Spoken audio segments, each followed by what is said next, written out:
शुरुआत हो गई है रात की और समय हो गई है मैथ के बाद की। मैं सौरभ तिवारी आप सभी विद्यार्थियों का अपने YouTube channel BT knowledge world पर बहुत बहुत स्वागत करता हूं और उम्मीद करता हूं आप सभी लोग स्वस्थ होंगे, मस्त होंगे, ज़बरदस्त होंगे, अपनी पढ़ाई लिखाई अपना अध्ययन कर रहे होंगे।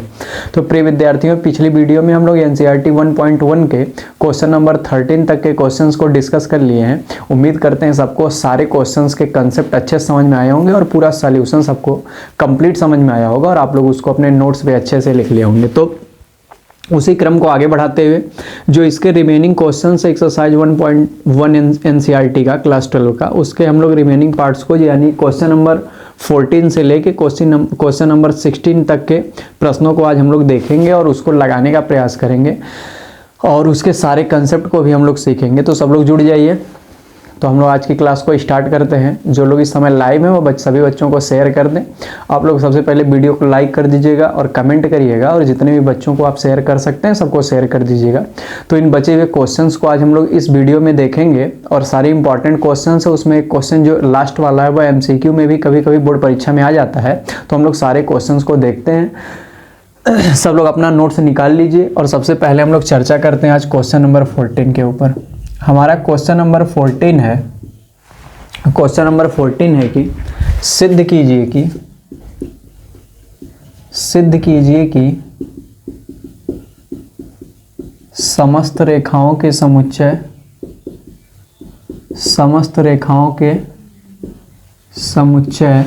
सिद्ध कीजिए कि समस्त रेखाओं के समुच्चय यल पर बनाया गया संबंध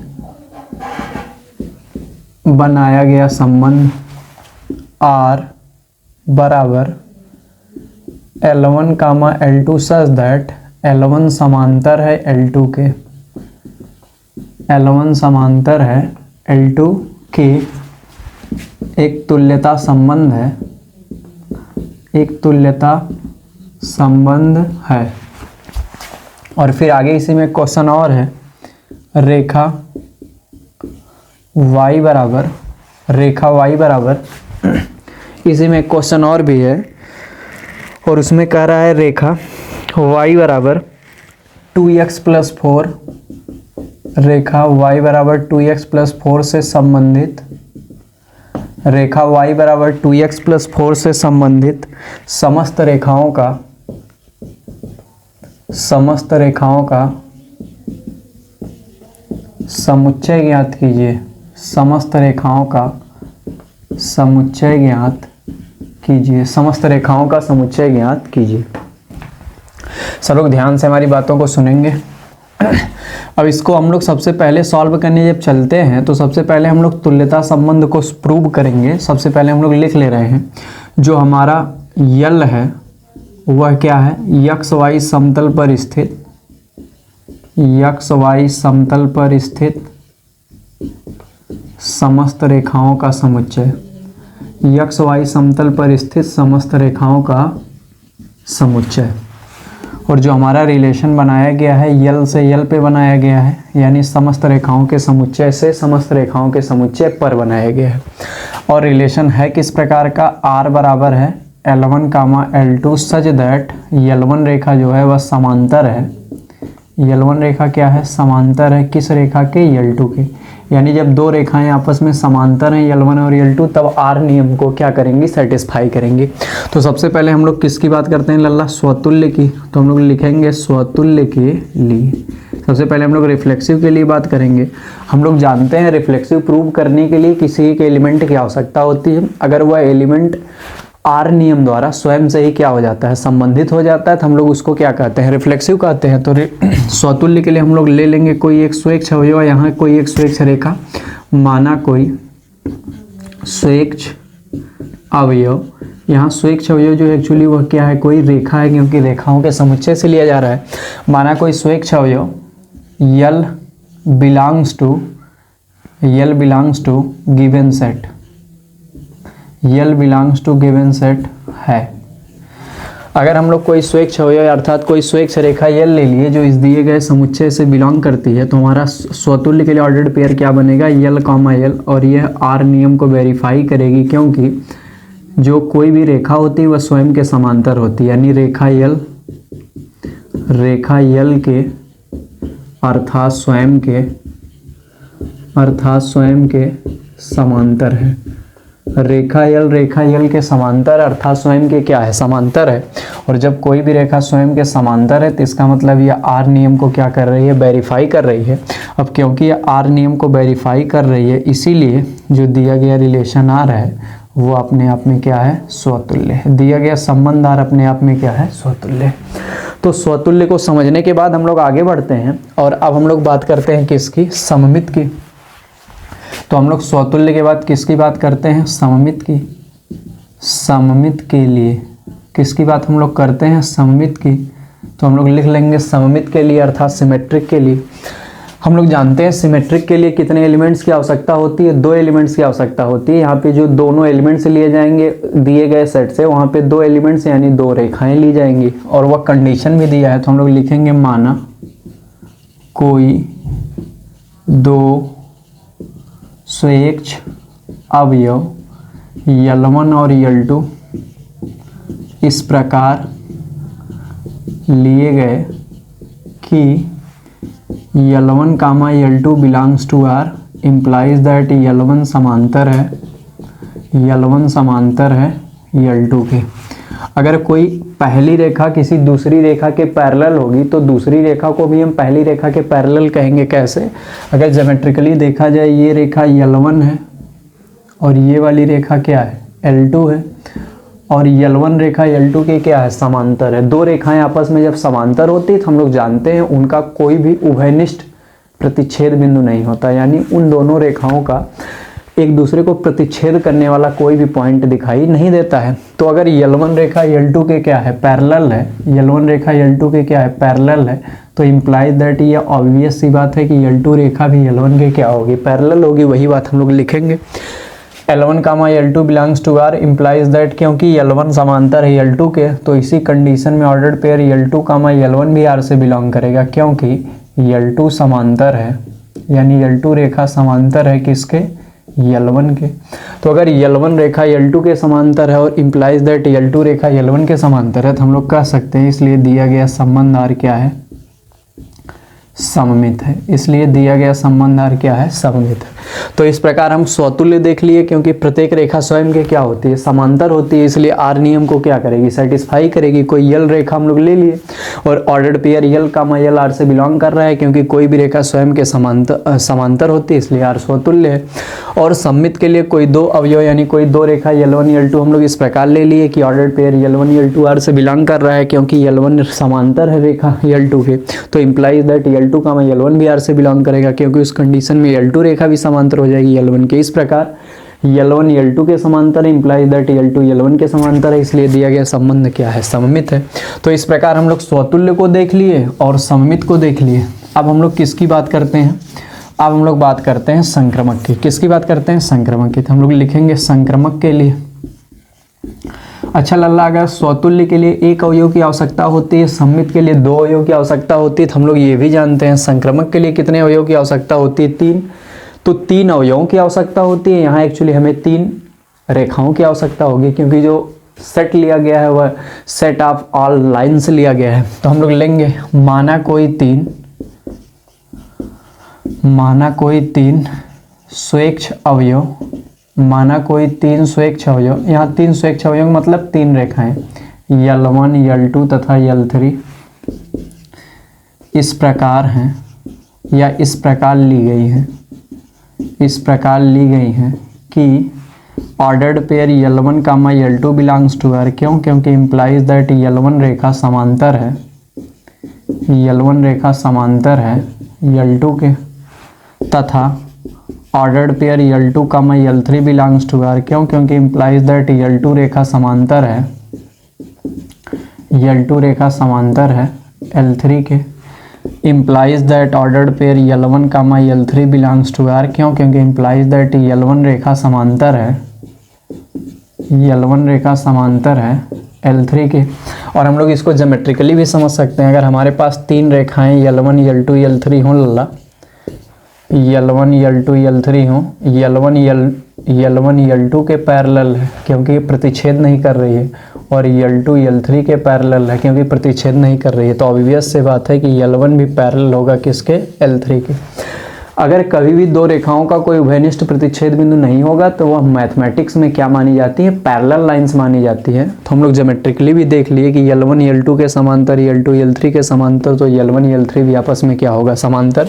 और इस बात को हम लोग प्रूव भी करके लिख लिए। तो लिख देंगे इसलिए दिया गया संबंध धार क्या है, संक्रमक है, क्योंकि वह तीनों स्थितियों को एक साथ क्या कर रहा है, फॉलो कर रहा है। तो हम लोग यहाँ पे प्रूव कर लिए कि स्वतुल्य भी है, सममित भी है और संक्रमक भी है। अब क्योंकि दिया गया जो रिलेशन है, अब क्योंकि ये जो दिया गया रिलेशन है वह रिफ्लेक्सिव भी है, सिमेट्रिक भी है, ट्रांजिटिव भी है, तीनों है।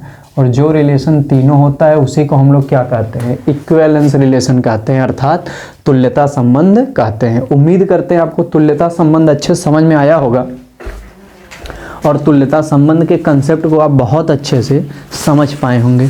तो इस प्रकार हमारा तुल्यता संबंध कंप्लीट हो गया। हम लोग तुल्यता संबंध को समझने के बाद आगे बढ़ते हैं और इस वाले सेंटेंस का जो दूसरा पार्ट है उस पार्ट को हम लोग लेते हैं अब और दूसरे वाले के ऊपर बात करते हैं।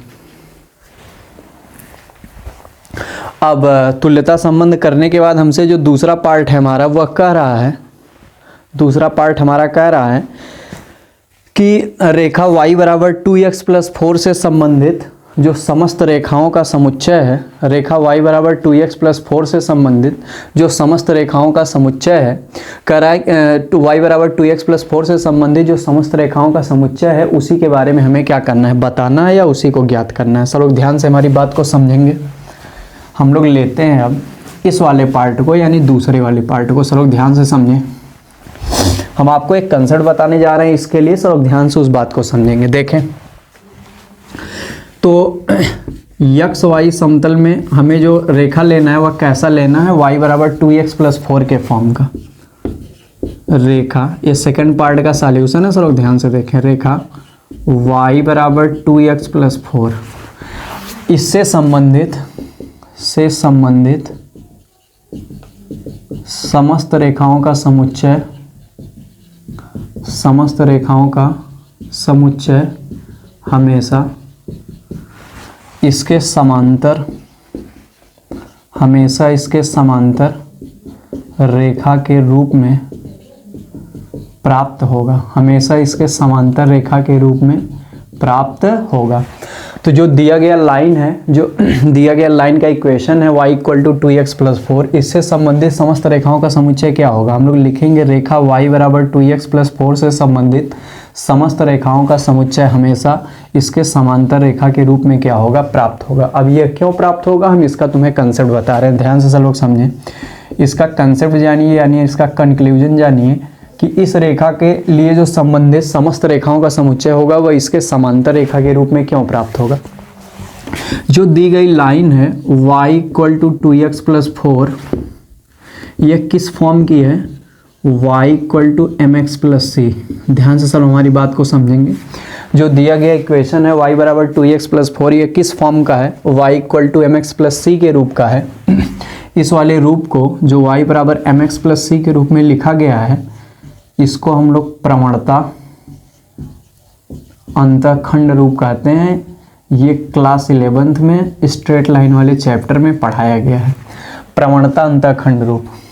इसको हम लोग इंग्लिश में कहते हैं slope intersect form, slope intersect form. Slope intersect form क्यों कहते हैं, क्योंकि यम इसमें क्या होता है, प्रवणता होती है यानी स्लोप होता है, और सी में क्या होता है, काटा गया अंतःखंड, जिसको हम लोग इंटरसेक्ट कहते हैं। तो यह स्लोप इंटरसेक्ट फॉर्म को व्यक्त कर रहा है, जहाँ पे यम की वैल्यू अर्थात प्रवणता की वैल्यू कितना है, 2 है, और जहाँ पे काटा गया अंतःखंड यानी इंटरसेक्ट सी की वैल्यू कितना है, 4 है। तो हमारा ये जो दिया गया इक्वेशन है y बराबर 2x + 4, यह y बराबर mx + c के रूप में है, जो रेखा का प्रवणता अंतःखंड रूप यानी स्लोप इंटरसेप्ट फॉर्म होता है। और जब हम लोग कंपैरिजन करेंगे तो m की वैल्यू 2 मिलेगी और c की वैल्यू 4 मिलेगी, यानी प्रवणता इसकी 2 मिलेगी और अंतःखंड क्या मिलेगा, 4 मिलेगा। इसका मतलब ये जो दिया गया इक्वेशन है एक ऐसी रेखा के समीकरण को व्यक्त कर रहा है जिसकी प्रवणता 2 है और जिसका अंतःखंड धनात्मक दिशा में कितने मात्रक का है, 4 मात्रक का है। तो इस प्रकार अब हम जानते हैं, कंसेप्ट सब लोग ध्यान से सुने।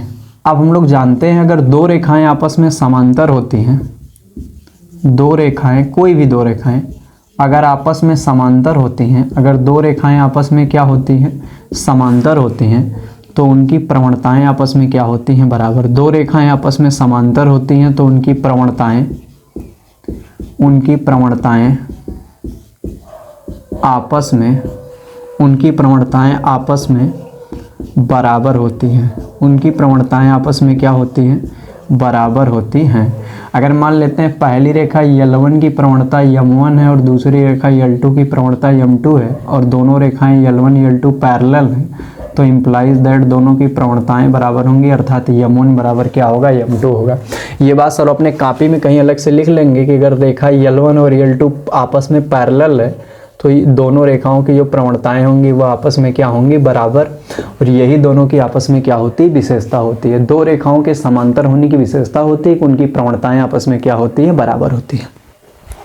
तो इस प्रकार हम लोग इसका कंसेप्ट जाने कि दो रेखाएं आपस में समांतर होती हैं, प्रवणताएं आपस में बराबर होती हैं। अब अगर ये जो लाइन ली गई है इसके पैरेलल हम कोई दूसरी लाइन लेते हैं तो उसमें केवल जो उसका काटा गया अंतखंड रहेगा अर्थात C रहेगा, केवल उसी में डिफरेंस रहेगा, बाकी उसकी प्रवणता क्या रहेगी, सेम रहेगी।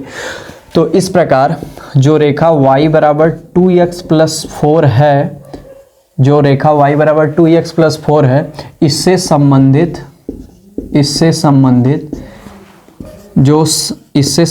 जो समस्त रेखाओं का समुच्चय होगा, वह इसके पैरेलल लाइन को शो करेगा। और इसकी पैरेलल लाइन के लिए व्यापक रूप में हम लोग क्या लिख देंगे, y बराबर 2x+c, y बराबर 2x+c। हम लोग प्रवणता को क्यों दो ही रख रहे हैं, क्योंकि दोनों लाइन क्या होनी चाहिए, पैरेलल होनी चाहिए। जब पैरेलल रहेगी तभी प्रवणता बराबर रहेगी, तो हम लोग इसलिए प्रवणता बराबर कर दिए। और लेकिन हमारा जो काटा गया अंतखंड है वह कुछ भी हो सकता है, कितनी भी यूनिट का हो सकता है। तो इस प्रकार दी गई लाइन y बराबर 2x+4 से संबंधित समस्त रेखाओं का समुच्चय हमें y बराबर 2x+c के रूप में प्राप्त होगा, जहां c बिलोंग्स टू कोई भी रियल नंबर हो सकता है, यानी काटा गया अंतखंड किसने भी यूनिट का हो सकता है, लेकिन प्रवणता उसकी भी क्या रहेगी, 2 रहेगी, क्योंकि इसी प्रकार की रेखाओं का समुच्चय प्राप्त होना चाहिए। और उसी प्रकार की रेखा तब प्राप्त होगी जब हमारी प्रवणताएं क्या होगी, उस दी गई रेखा के ही क्या होगी, बराबर होगी। तो सर अपने कॉपी पे लिख लेंगे, दी गई रेखा y बराबर 2x+4 से संबंधित समस्त रेखाओं का समुच्चय हमें y बराबर 2x+c के रूप में प्राप्त होगा, जहां c बिलोंग्स टू क्या होगा, रियल नंबर, यानी वास्तविक संख्याओं का समुच्चय। तो उम्मीद करते हैं आपको यह पूरी बात समझ में आई होगी और अच्छे से आप लोग तुल्यता संबंध समझने के बाद इस रेखा के लिए समस्त रेखाओं का समुच्चय इसके समांतर रेखा के रूप में क्यों प्राप्त होता है, इस कंसेप्ट को सब लोग समझ पाए होंगे। और जहां पे y बराबर 2x+c आया और c किससे बिलोंग करता है, r से। क्यों प्रवणता दो ही आई, क्योंकि इस लाइन के पैरेलल ही सभी लाइन से क्या होंगी, प्राप्त होंगी। तो उम्मीद करते हैं इस प्रकार ये वाला जो आपका पूरा क्वेश्चन है आपको अच्छे समझ में आ गया होगा। क्वेश्चन नंबर 14 हम लोग आगे बढ़ते हैं। क्वेश्चन नंबर 14 को अच्छे से समझने के बाद हम लोग अब एक दूसरा क्वेश्चन लेते हैं और हमारा क्वेश्चन है अब क्वेश्चन नंबर 15। सब लोग क्वेश्चन नंबर 15 को ध्यान से समझेंगे। क्वेश्चन नंबर 15 हमारा लल्ला क्वेश्चन नंबर 15 है, सब लोग ध्यान से देखें। क्वेश्चन कह रहा हमसे एक समुच्चय 1 2 3 4 दिया है, हम मान लेते हैं या a बराबर है, a बराबर 1 2 3 4 और ये जो रिलेशन है सेट ए से सेट ए पे बनाया गया है, क्योंकि बाइनरी हम लोग कितनी बार अब ये बात पढ़ चुके हैं। और जो रिलेशन है उसमें ऑर्डर्ड पेयर कौन कौन सा दिया गया है, 1 2 2 2 1 2 2 2 1 1 4 4 1 1 4 4 1 3 3 3 1 3 3 3 और 3 2 1 3 3 3 और 3 2 यह रिलेशन दिया गया है और इसके 4 विकल्प दिए गए हैं। आपको बताना है इन चारों में से कौन सा विकल्प सही है। पहला दिया है रिफ्लेक्सिव है, सिमेट्रिक है लेकिन ट्रांजिटिव नहीं। दूसरा है रिफ्लेक्सिव है, ट्रांजिटिव है लेकिन सिमेट्रिक नहीं। तीसरा है सिमेट्रिक है, ट्रांजिटिव है लेकिन रिफ्लेक्सिव नहीं। और चौथा है इक्विवेलेंस रिलेशन है। सब लोग ध्यान से देखें, इसमें हम लोग बताना इसमें से कौन सा विकल्प सही है। फिर सब लोग देख लें, एक सेट दिया गया है जिसके एलिमेंट है 1 2 3 4, रिलेशन ए से पे बनाया गया है क्योंकि बाइनरी रिलेशन है और रिलेशन के ऑर्डर्ड पेयर है 1 2 2 2 1 1 4 4 1 3 3 3 3 2 और 4 इसके विकल्प दिए गए। हमें बताना है इसमें से कौन सा सही है। पहला विकल्प है कि दिया गया संबंध स्वतुल्य और सममित है लेकिन संक्रामक नहीं। दूसरा दिया गया है स्वतुल्य है, संक्रामक है लेकिन सममित नहीं। तीसरा है सममित है और संक्रामक है लेकिन स्वतुल्य नहीं। और चौथा दिया गया है इक्विवेलेंस रिलेशन है यानी तुल्यता संबंध है। हम लोग देखते हैं, चेक करते हैं इसको, इसकी अच्छे से जांच करते हैं। तो सॉल्यूशन में सबसे पहले हम लोग लिख लेंगे r बराबर क्या दिया है 1, 2, 2, 2, 1, 1, 4, 4, 1, 3, 3, 3, 3, 2। तो सबसे पहले हम लोग रिफ्लेक्सिव की जांच करते हैं, स्वतुल्य की जांच करते हैं। स्वतुल्य के लिए हम लोग क्या जानते हैं, इस दिए गए सेट में जितने भी एलिमेंट हैं वह R रूल द्वारा यानी R नियम द्वारा स्वयं से ही संबंधित होने चाहिए। 1 इसमें एलिमेंट है 1 1 दिखना चाहिए 1 1 है। 2 इसमें एलिमेंट है 2 2 दिखना चाहिए 2 2 है। 3 इसमें एलिमेंट है 3 3 दिखना चाहिए 3 3 है। 4 इसमें एलिमेंट है 4 4 दिखना चाहिए है। हम लोग देख रहे हैं सारा का सारा है तो हम लोग लिख देंगे since all of 1, 1, 2, 2, 3, 3, 4, 4 belongs to R, इसलिए दिया गया संबंध R क्या है स्वतुल्य। हम लोग अब सिमेट्रिक की बात करते हैं। जो हमारा सिमेट्रिक होता है हम जानते हैं कि अगर कोई रिलेशन इस प्रकार है कि उसमें कोई दो जो ऑर्डर्ड पेयर ए बी के रूप में मिल रहे हैं या आर नियम को वेरीफाई कर रहे हैं तो उनका रिफ्लेक्शन बी कॉमा ए भी मिलना चाहिए। हम लोग यहाँ देखते हैं 1, 2 है लेकिन 2, 1 नहीं है तो हमको कोई भी एक इसका विरोध करता हुआ मिलेगा तो हम सिमेट्रिक नहीं कह सकते। लिखेंगे since 1, 2 belongs to R implies that ordered pair 2, 1 doesn't belongs to R, इसलिए दिया गया संबंध आर सममित नहीं है। इसलिए दिया गया संबंध आर सममित नहीं है। अब हम लोग ट्रांजिटिव की बात करते हैं। ट्रांजिटिव में हम लोग क्या जानते हैं, अगर कोई 3 एलिमेंट ए बी सी इस प्रकार दिए गए हैं कि ordered pair A B R से बिलोंग करे अर्थात पहला दूसरा और आर नियम को फॉलो करो तथा दूसरा तीसरा यानी बी कॉमा सी आर से बिलोंग करे तो इम्प्लाई दैट ए कॉमा सी अर्थात पहला तीसरा भी करना चाहिए। अगर तीनों कंडीशन एक साथ सेटिस्फाई हो रही है तो ट्रांजिटिव है, अगर नहीं हो रही है तो ट्रांजिटिव नहीं है। और हम आपको बताए थे कभी कभी तीनों डिस्टिंक्ट ना मिलके कोई 2 एलिमेंट अगर बराबर हो जाए फिर भी लेकिन इस कंडीशन को फॉलो कर रहे हैं ए बी बी सी और ए सी वाली तभी भी हम लोग ट्रांजिटिव कह सकते हैं।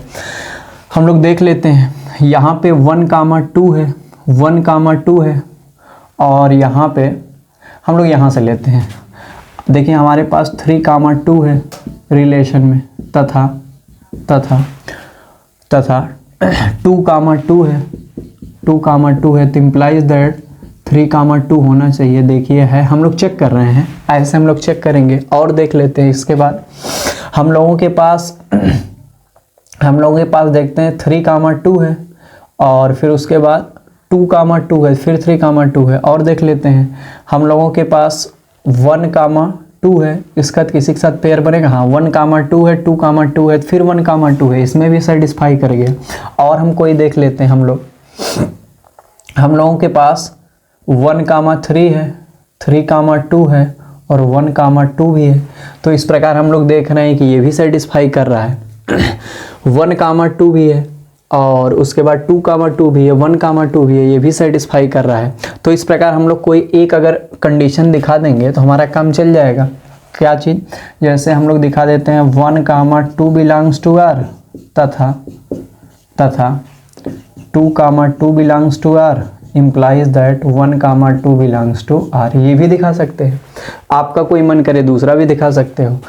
तो इस प्रकार हम लोग देख रहे हैं सारी कंडीशन हमारी क्या हो रही है, फुलफिल हो रही है तो हम लोग कह देंगे इसलिए दिया गया संबंध आर जो है वह क्या है संक्रामक है।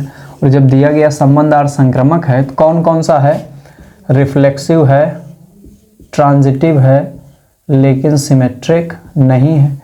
तो रिफ्लेक्सिव है, ट्रांजिटिव है लेकिन सिमेट्रिक नहीं है तो कौन सा विकल्प ये हो सकता है, हम लोग देख रहे हैं विकल्प नंबर दूसरा। रिफ्लेक्सिव है, ट्रांजिटिव है लेकिन सिमेट्रिक नहीं है तो हमारा जो विकल्प नंबर बी है वह इस सवाल के लिए क्या हो जाएगा, सही हो जाएगा। उम्मीद करते हैं सब लोग अच्छे से समझ गए होंगे। दिया गया जो संबंध है वह अपने आप में रिफ्लेक्सिव और सिमेट्रिक तो है लेकिन रिफ्लेक्सिव और ट्रांजिटिव तो है लेकिन सिमेट्रिक नहीं है। तो इस प्रकार हमारा ये वाला क्वेश्चन भी कंप्लीट हो गया। हम लोग अच्छे से इसको चेक भी कर लिए और जान भी गए कि ये हो सकता है इस कंडीशन को जो बी वाली विकल्प में दिया गया है कि नहीं हो सकता है। अब इतनी बात को समझने के बाद हम लोग इस एक्सरसाइज के यानी एक्सरसाइज 1.1 के आखिरी क्वेश्चन को देखते हैं। ये एमसीक्यू में बोर्ड परीक्षा में 1 नंबर का पूछा जा सकता है। सब लोग इसको इम्पोर्टेंट समझ के पढ़ेंगे क्योंकि ये आ सकता है। क्वेश्चन है हमारा, ध्यान से लोग देखें। हमारा क्वेश्चन है, मान लीजिए कि समुच्चय n में एक संबंध r बनाया गया, यानी जो रिलेशन है वह सेट ऑफ नेचुरल नंबर से सेट ऑफ नेचुरल नंबर पे बनाया गया है। और हमारा नियम है कि r बराबर a, b such that a बराबर b-2 और जहाँ b ग्रेटर देन क्या 6 है। तो बताना है निम्नलिखित में से कौन सा उत्तर इसके लिए, विकल्प कौन सा इसके लिए सही है। पहला दिया है 2, 4 बिलोंग्स टू r, दूसरा दिया है 3, 8 बिलोंग्स टू r, तीसरा दिया है 6, 8 बिलोंग्स टू r और चौथा दिया है 8, 7 बिलोंग्स टू r। तो हम लोग देखते हैं इसको ध्यान से कौन सा विकल्प इस नियम को सेटिस्फाई करेगा। तो हमारा जो संबंध है नेचुरल नंबर से नेचुरल नंबर पे बनाया गया है और जो हमारा नियम दिया गया है वह क्या है, a बराबर b-2।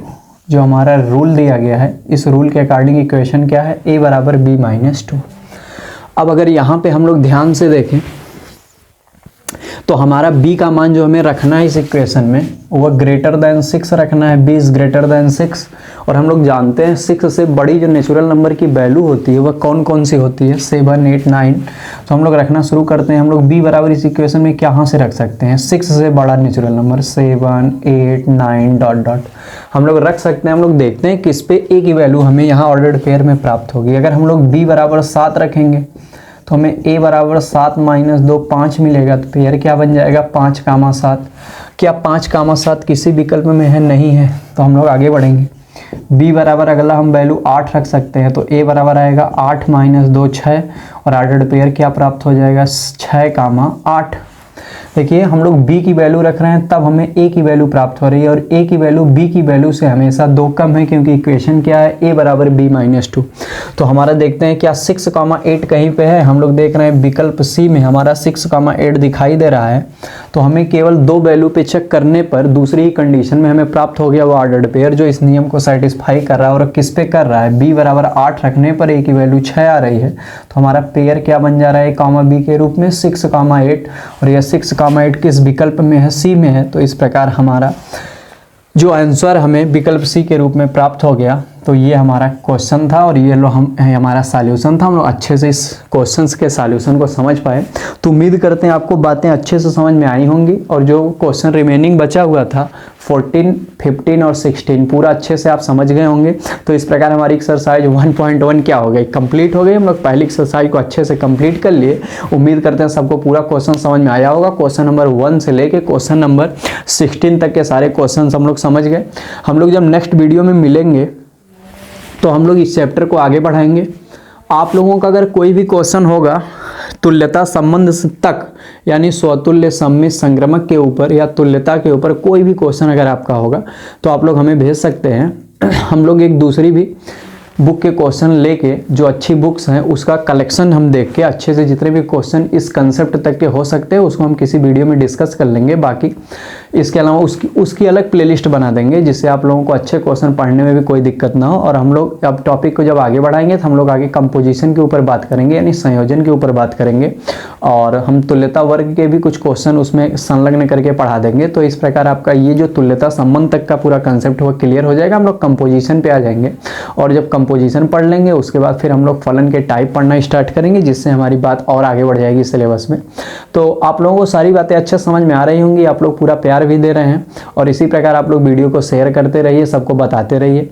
और जहां भी आपको दिक्कत परेशानी आए, कोई क्वेरी आए, आप तुरंत कमेंट बॉक्स में या तो टेलीग्राम ग्रुप पे जहां पे भी आपको लगे कि यहाँ पे कोई दिक्कत हमें महसूस हो रही है आप बेहिचक बोल सकते हैं। जो भी उससे संबंधित सॉल्यूशंस हो सकते हैं, जो भी हमारे लिए अवेलेबल रहेंगे उससे संबंधित सॉल्यूशन आपको दिए जाएंगे। इस उम्मीद के साथ कि हम लोग जब नेक्स्ट वीडियो में मिलेंगे तो आप लोग आएंगे और अच्छे से सारी वीडियो के एक एक पार्ट को देखते जाएंगे और वहाँ पे बहुत इंपॉर्टेंट कंसेप्ट आपको बताया जाएगा। इसलिए हम लोग मिलते हैं अब नेक्स्ट वीडियो में, क्योंकि ये वाली सीरीज जो ये एनसीईआरटी एक्सरसाइज थी ये कंप्लीट हो गई इसमें, तो अभी टॉपिक इसमें शुरू करना उचित नहीं है। तो हम लोग नेक्स्ट वीडियो में टॉपिक पढ़ेंगे। तब तक के लिए आप लोगों का बहुत बहुत धन्यवाद।